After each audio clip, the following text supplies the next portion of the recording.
So you care about the planet, I care about the planet, we all care about the planet. And we do our small things to keep the Earth the wonderful place that it is now. And here's what I do at Slaman Guitars.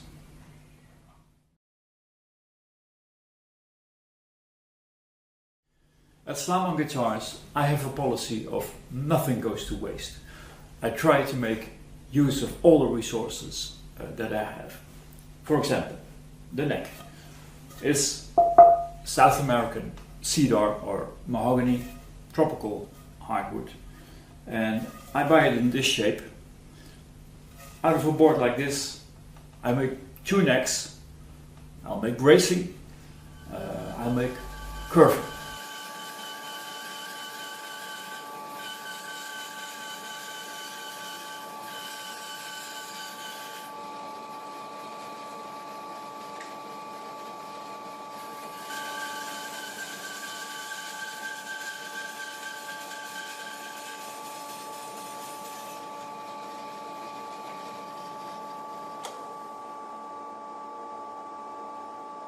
So, in fact, all of this board is used and nothing goes to waste.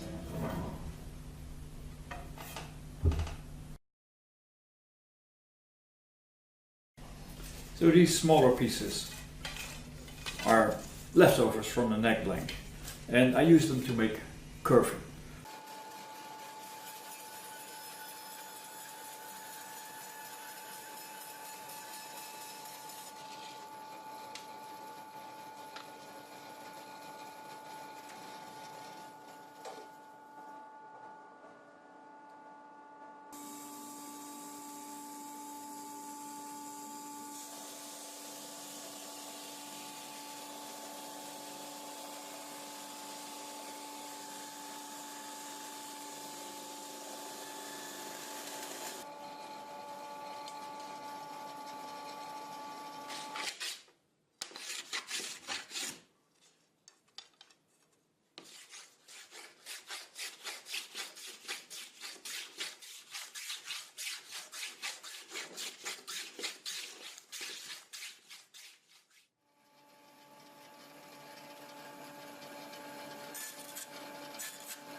Now, curving is cheaper to buy than to make, but still, you know, I like to make my own curving. First of all, I know what material it is, and second of all, I make good use of all the resources that I have.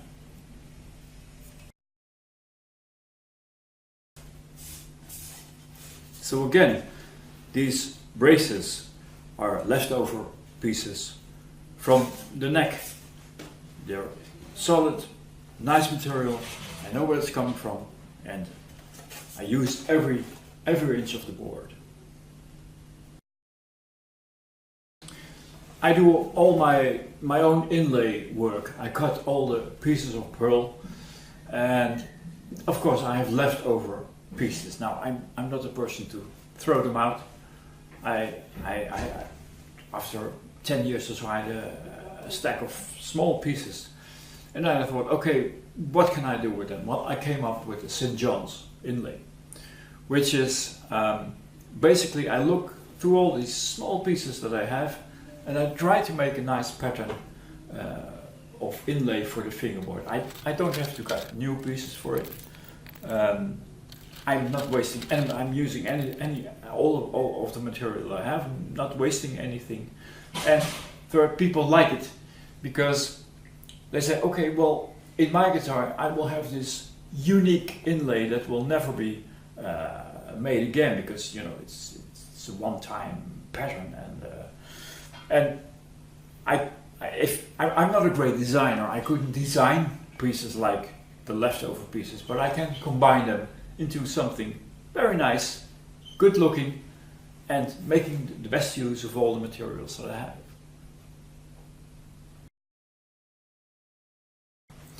With Ebony fingerboards, I try to buy FSC controlled wood so that I know that wood is harvested, but also new trees are planted for future generations.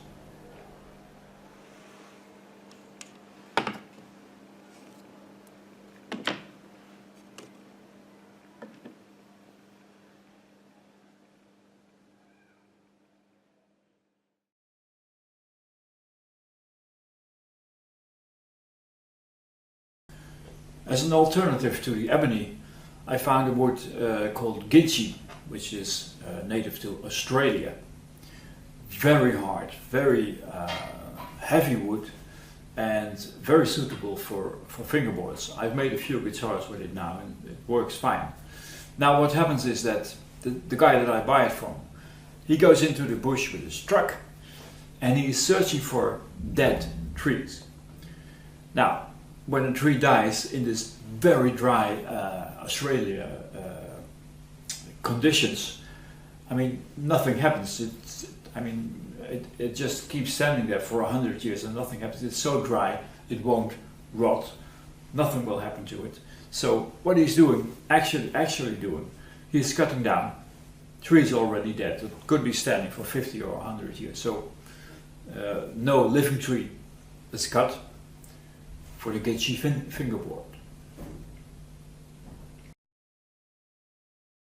So some 10 years ago I bought some Madagascar rosewood boards for fingerboards, and it was, it was okay to do it then, but by now we know that, you can be pretty sure that any Madagascar rosewood that you buy now is cut illegally. So I decided I will use the boards. I have 10 or 12 boards maybe. I will use them for guitars, but I won't buy any new boards because I don't want to contribute to this illegal harvesting of beautiful wood.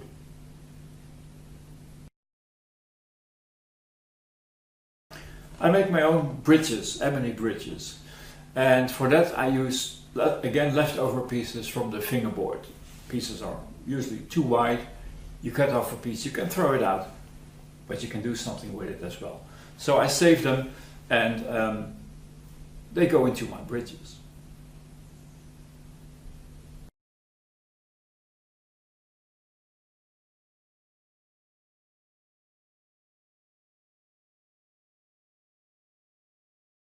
And even the packing materials that I receive with packages, I reuse. I reuse it to pack my own guitars when I send them out. And the paper is very, very useful for masking the guitar when spraying a sunburst.